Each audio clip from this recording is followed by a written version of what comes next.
Do you remember a time of innocence when you didn't know anything? When the current objective every day was to withstand 6 hours of boring chemistry teacher just so you could come home and escape on your Xbox, PlayStation, or that console the weird kids played? New Nintendo hardware was leaked.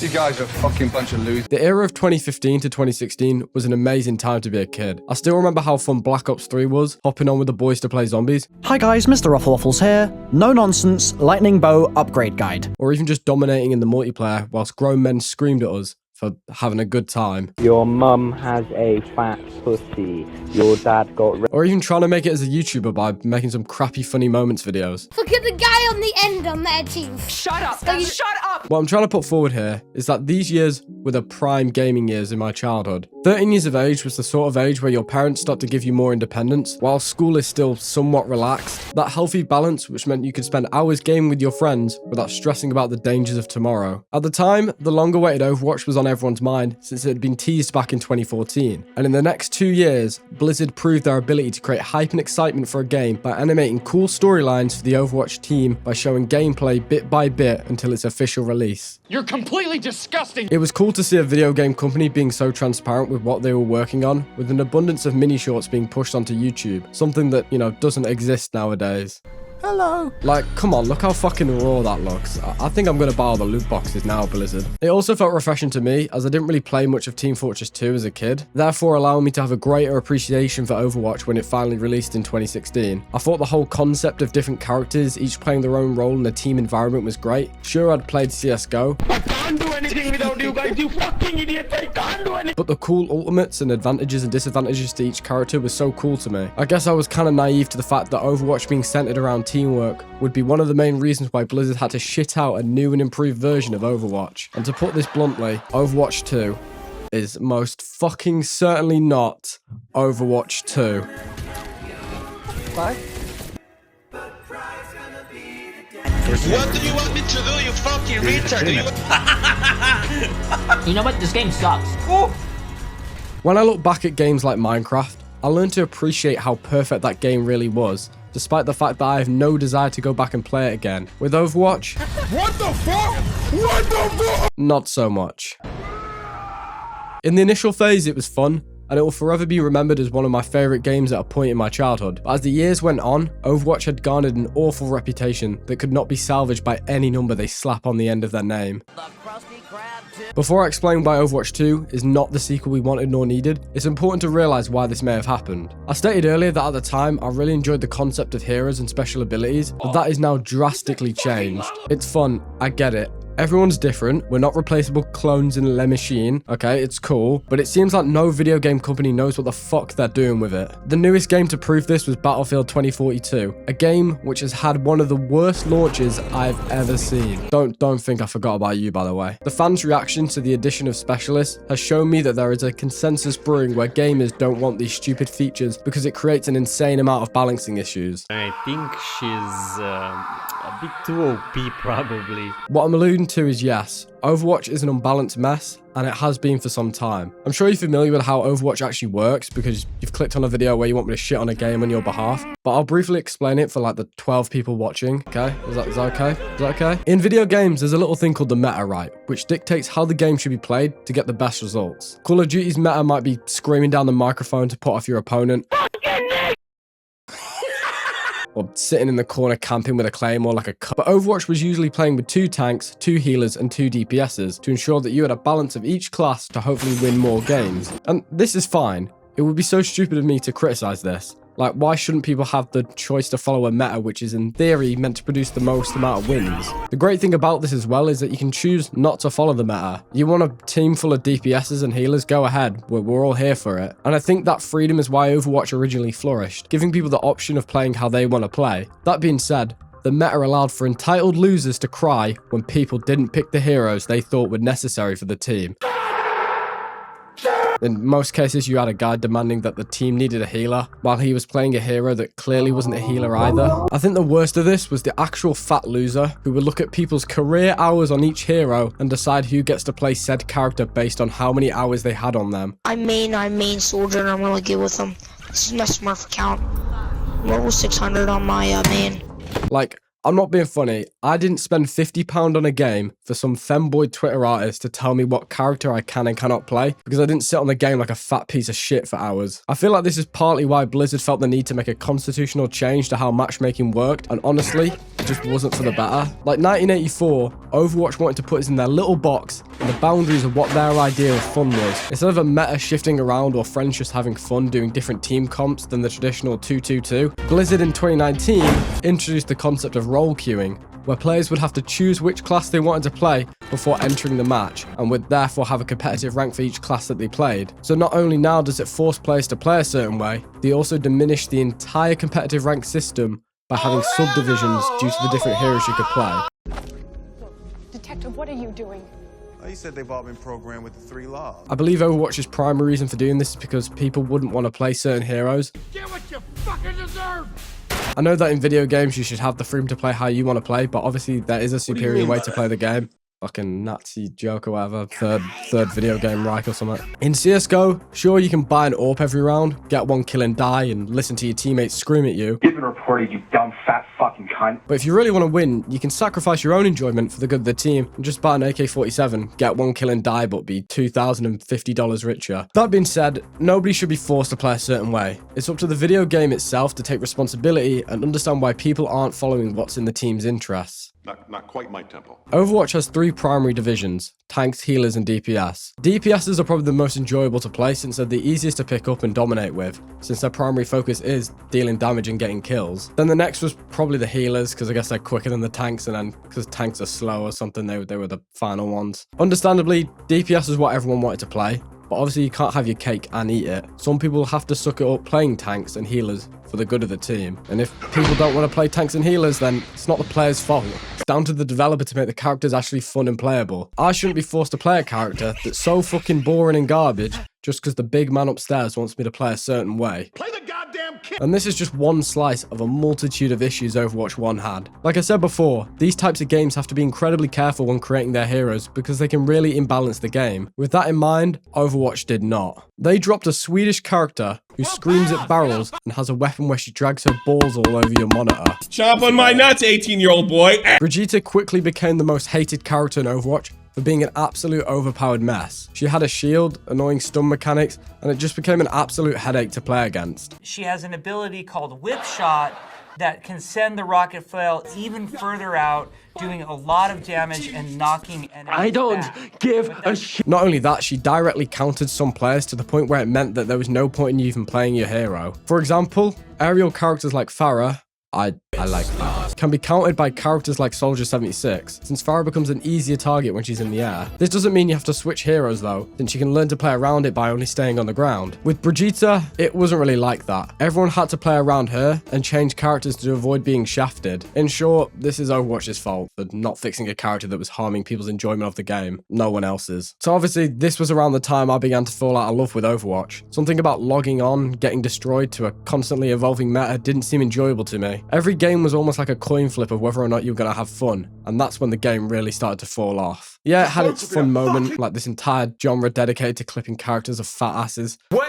the fuck is wrong with you? To the point where Blizzard had to reduce the size of a character's ass. Yes, this is real, but one of my fondest memories of Overwatch was logging on with a group of friends in a 6-stack and grinding together and having fun. But obviously when a game starts to drag on and people become disinterested, it becomes even more difficult to relive those great moments. And since Overwatch was so centered around a team aspect, where not one player could carry the entire team, it meant that it was so important to play with a group of people who knew their role and what to do. So when people inevitably stopped playing, it became even harder to find 5 other people who wanted to play a game where they would get screamed at for not playing certain characters. And I'm gonna tell every one of those clients what a lying, miserable pig fucker you are. The game was also becoming way more difficult to even find a game, with queue times being absolutely ridiculous, especially if you wanted to play in the DPS category. Despite this, I was still sort of excited for the announcement of Overwatch 2. Of course, I wasn't like Meg Griffin running up walls or whatever, but a little part of me did think, oh, nice, cute little nostalgia game is coming back. The main reason is because I knew when a game initially does release, a lot of people jump to play it, meaning that at least for the first week, there is a player base, which makes the game most of the time fun,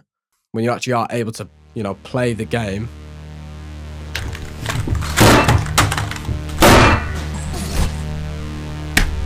Fuck! Error, got you, please. No! I don't know how incompetent one video game company could be, honestly. I guess I shouldn't have expected anything more from a company that literally sees its staff members as literal Xbox 360 controllers. Yeah, I know that's not really a surprise anymore, as I'm sure every company now whips their tech nerds into creating games faster, only to be met by backlash when the games are unfinished. But the thing that sets Blizzard apart in this regard than any other company is that one of the lead developers on fucking Diablo 4 did an actual Homelander reference unironically. Like, no meme, this guy called Jesse McCree drank somebody's fucking breast milk. Like, how the fuck is that real? He did that just so some moron on Twitter could grandstand about moist critical play in Overwatch. You can't play games. Somebody drank breast milk. So obviously they had to rename the character in Overwatch 2 to Cassidy to take a firm stance on anti-breast milk drinking, which is very good. Good Nice job, job, team. Well team. done, guys. Leaving the funnies aside, Overwatch 2's launch has been absolutely horrendous. Ridiculous queue times, being kicked off the game for no reason. Where do you wanna meet? I did say Shithouse. some Anywhere very you want, I'll mean fucking gaming drive words down and there, was you know. kicked off. I'm being unable to log back in when a game has been shat on so much to the point where its most loyal content creators would rather play games where you can do the dab emote. You'd at least think they would prioritize a decent launch for their big new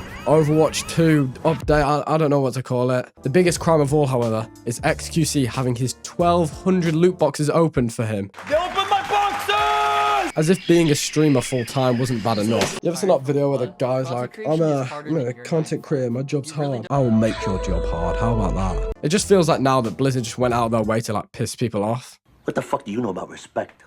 I put you back in business, you cocksucker. I know I said before I was sort of excited for Overwatch 2, but after actually 2 days of not being able to play and just sat there crying while also my friends were able to play together, my excitement just turned into like pure anger. It especially hurts your brand when the streamers are unable to play the game due to the queue times as well. I mean, the main reason any game is able to gain popularity nowadays is by laundering money over to Twitch, so that some of the most boring people ever get to play the game for 5 days and never touch it again. And when the streamer can't even get into a game, it's not a great look. Or especially when I can't play with my friends, because I'm writing a very important piece here. I also think the marketing of the game was absolutely terrible and definitely did not meet the heights of what Overwatch did. Since they aren't really innovating anything new, it's incredibly difficult to reinvent something that already exists. I shit you not, this is the only thing I've seen so far. Some absolute terrible like boomer humor. Bit physically sick, to be honest. I guess this just proved that developers are so out of touch with the general public. I mean, just look at me. Look how excited I'm getting. Oh yeah, they did do some promotional thing for the new hero. Wanna try one? No, thank you. But I hope you and your mother... Yo, mom! Only for Twitter artists to draw porn of her 2 days later. It's got a fucking like pretty naughty like Carti beat on it though. I heard somewhere that they were doing some anonymous Lizard Squad stuff to actually prevent players from creating porn on Overwatch 2. I don't know if that was just a bit, but I'd be very surprised considering they've given every character a major ass buff. And the biggest issue at this launch was that there was no PvE mode, which is what was originally being sold to us and why there was a need to slap a 2 on the end of Overwatch. And the thing is though, Overwatch has sort of always done these promotional PvE events, so it wasn't even going to be anything special anyway. But the fact that it's just not even out yet is just another blow to Blizzard's reputation. I read somewhere that it'll be coming out in 2023, and I'm sure we'll all hop on to see what that's about, but it doesn't negate the fact that the video games publishers are once again releasing unfinished games. But eventually, yeah, I did manage to load into like the menu. Never mind the game, just the menu now. And I was met with immediate joy as I saw there was a free battle pass in the game. Well, it said it was free, but there's a paid version, so clearly they just fucking lied to me. Don't bullshit. Bullshitter. I despise the Battle Pass. I hate it. I thought when Fortnite did it, it was a cool and different thing, but when every game has just copied it, it's just completely unoriginal and boring. One thing I will highlight is that it just creates a system where everyone ends up looking the same, as we're all grinding for the same rewards and skins. One of you is my partner. The other is a sack of shit. I guess this is like a society thing, like, oh, we all get the cog in the system and we get job and then we buy the Balenciaga shoes and we all wear them. Like, I thought the whole point of skins was to look unique and shit, but now everyone just roams around as Master Chief or Rick Sanchez. I understand the whole idea is to keep people on the game and coming back every day to do the daily challenges and whatnot, but when I see shit like this, I just think the developer's saying, how far can we piss in these people's faces before they realize what we're doing? Get out! My eyes are bleached! It's just a lazy excuse of creating pointless, grindable objectives instead of making game better and having fun being rewarded. Call of Duty did this, and I fucking hate it. You fucking idiot! I'm a proper virgin for classic Call of Duties. I grew up playing Black Ops 2 religiously and was engrossed in the culture of staying up late with a can of Monster and sitting in the corners on double XP weekend grinding for Master Prestige. I really like the aspect of actually being able to complete a multiplayer game and actually working towards an end goal, regardless if it's unrealistic to hit. I liked it. The whole Battle Pass progression taking over the COD genre is why I can't enjoy these modern COD games anymore, because it just doesn't feel like those old times anymore. And Overwatch adopting this leveling system makes me feel the same way. I really enjoyed getting the cool little stars to flex on your friends when you were level 100, or getting loot boxes every time you leveled up, and most importantly, not losing all your progress every month. I understand they had some issues with the loot boxes because, well, it's encouraging children to gamble their parents' life savings away on a skin that might make Widowmaker's ass and tits look bigger. But come on, completely revamping the system by copying every other multiplayer game is so shitty. Especially when it's not even an improvement. I hate what they called it again. What was it? Surprise mechanics? What we look at as surprise mechanics. You can go fuck yourself. But it was a far better system in Overwatch 1 than what it is this time round. The excitement of leveling up so you can try and get one of these limited time skins was so fun, and it felt way more unique than spending real life money to get a skin everyone else is able to own. But everyone, look, I spent £22 on a skin that's 6 years old. I speak to women. And now, rather than some skins never being re-released or having to wait for a Halloween or Christmas event to roll around so you could either pay for loot boxes and try to get one, or grind challenges and levels for loot boxes, in Overwatch 2, those limited time skins are actually locked behind paywalls, making you only able to buy them with hard-earned cash when they drop in the item shop. He went into mom's purse and stole the credit card and bought V-Bucks. Surprise mechanics. I'm actually done with Overwatch. It's turning into some like Genshin Impact fucking mobile game. I can't. Unless we're gonna tier skip and become the Mafia boss or something. As for the core gameplay, there were changes, but not much though. Instead of now having 6 players on a team, it's been reduced to 5. It's hard to say whether this is an improvement or not. The only logical explanation I have is that it's one less player to blame for why you're not enjoying the game. The thing is with Overwatch, it relies so heavily on teammates that having one less of them shouting in your ear actually makes you enjoy the game slightly more. The only problem I see with this is that the meta right now is 1 tank, 2 healers, 2 DPS, which puts way more pressure on the tanks to actually do their role. But it's okay because we won't be playing the game for much longer anyway. Now break! Overwatch did do something incredibly new though, never done before, and incredibly game-changing. They added 3 new characters. Yeah, the video game centered around cool and different heroes have now launched a new game where they slapped a 2 on the end and added 3 new characters. Wow. Like, they should have called it Overwatch 3 for the 3 brand new characters they've put in the game. One's locked behind a paywall. I'm not joking, I'm not. This is incredibly lazy from Overwatch, like, holy shit. Only 3 new characters? I understand not wanting to upset the balance of the game or what balance is left, but come on, that is just taking the piss. I think it just kind of proved to me that this is merely an Overwatch update, if that wasn't already clear enough. And the whole Overwatch 2 name is just marketing when it's the same old Overwatch. But if the characters are good and they add to the experience, we can ignore that, right?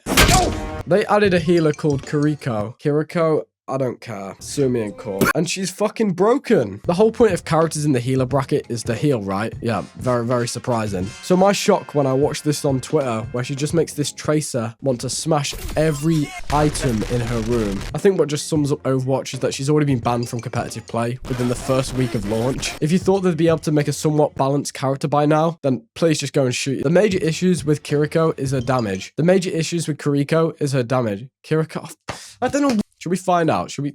Let's watch a loser talk about Overwatch. That's me, isn't it? Say the word. Say Kiriko. Say it. Oh my, Asmongold, why do you look like that? No, that's mean. Where is the fucking... I want to hear the word. With the launch of Overwatch 2 comes a bevy of new heroes, and the most recently revealed of those is Kiriko. Kiriko? Oh. Thank you, IGN. I hate your game reviews. The major issues with Kiriko is her damage. It's ridiculously high for a healer, which means you're able to dominate quite a few DPS characters and even do a relative amount of damage to tanks, like this poor Doomfist character that was sadly not voiced by Terry Crews. I think the reason they did this was because they wanted people to play healers straight off the bat, so they almost shoved people into looking at these shiny new characters, only for her to be swept right from underneath them and banned from the competitive scene and inevitably nerfed. As for the other character, they just made a female Soldier 76. Yep, it's literally that lazy. Sojourn, I'm not doing a bit for this one. Sojourn has a really overpowered rifle that gets charged every few bullets to produce a railgun shot.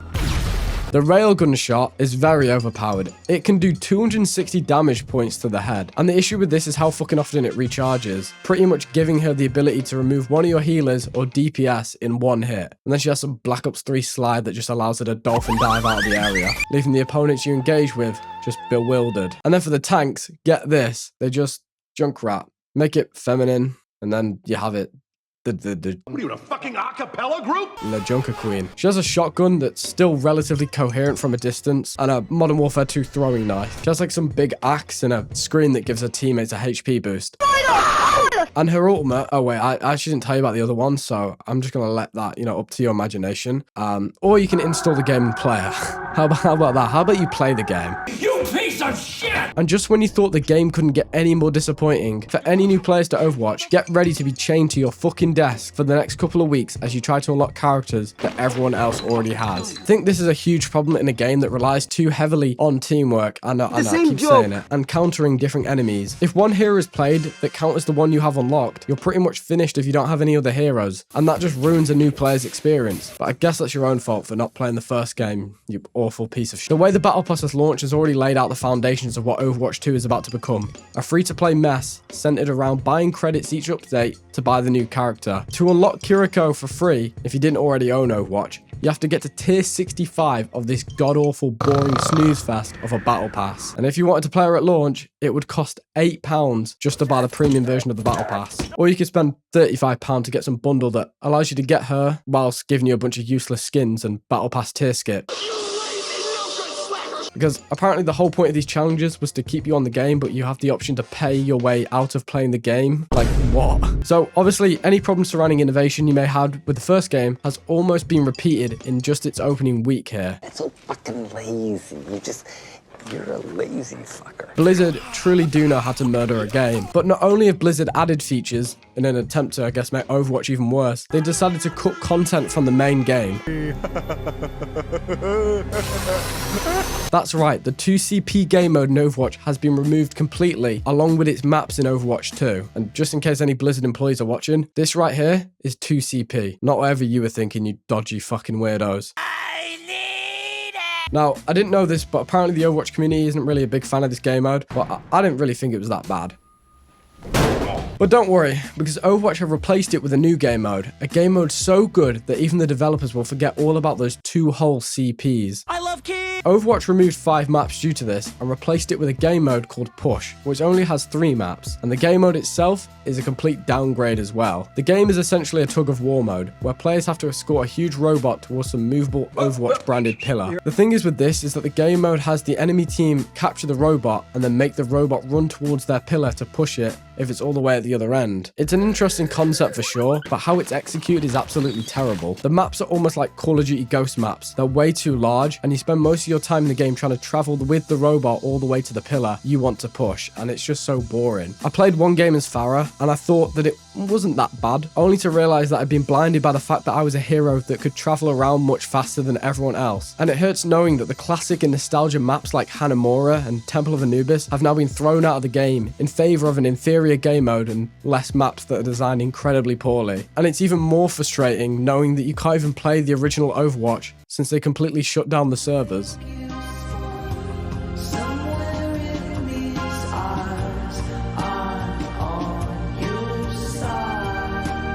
Also, this has to be staged. No one is surely that well behaved in a match of Overwatch. But I do think that if you cut corners and remove content that already existed, it would be at least fair to let us play the original game. You know, the game we bought in 2016. And you get a bit more ammo, and it's just pretty goddamn fun.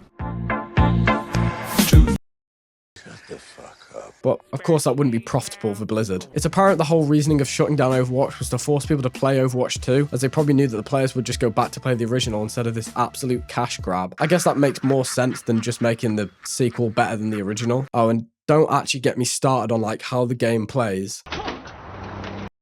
It's opening night, and it's time to play this new game called Overwatch 2. The boys are online, you've got a fresh pint of lead on your desk, and you log on to battle.net, boot up Overwatch, give them your phone number for some weird reason, and here we go. No. What? How did she just get back up? Yeah, I can't explain that one.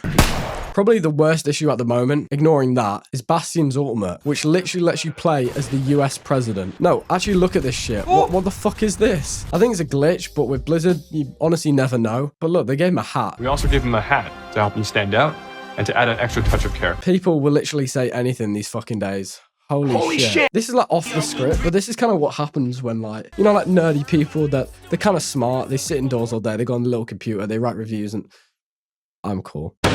Enough from the clown. You get people that like indoorsy and they code these games because they sat there wasting their entire like social skills doing like this shit and getting better at it. When eventually they have to like sort of present something, they just don't know what they're doing. They're like, oh yeah, I think the Overwatch community will really respect us adding a hat to Bastion. Like, was actually saying that in the fucking like trailer or whatever. Like, what? It's like, do you like know humans at all? Bazinga.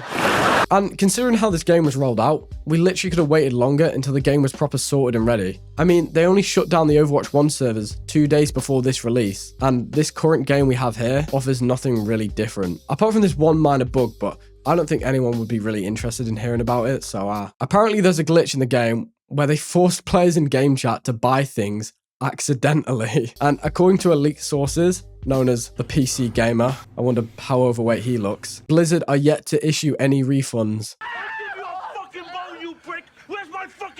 Please, Blizzard, just go back to the breast milk gaming phase. Like, stop doing this shit. That's a joke, because that shit's fucked up, okay? As I've been saying the entire video, Overwatch 2 is just a glorified update, which offers nothing new. It has the same issues raised in the original game, and it's still run by a bunch of apes and breast milk junkies who don't understand how to keep a game alive. All that's changed is that the heroes look a little different and there's a UI change that somebody could have implemented without sticking a 2 at the end of their branding. I mean, come on, both Counter-Strike and Siege overhauled their UIs without sucking themselves off in the process by creating hype they couldn't meet. I wouldn't even be surprised if this game fell into the same hole the original did. Who knows, maybe they'll make a Overwatch 3 after hearing my compelling thoughts.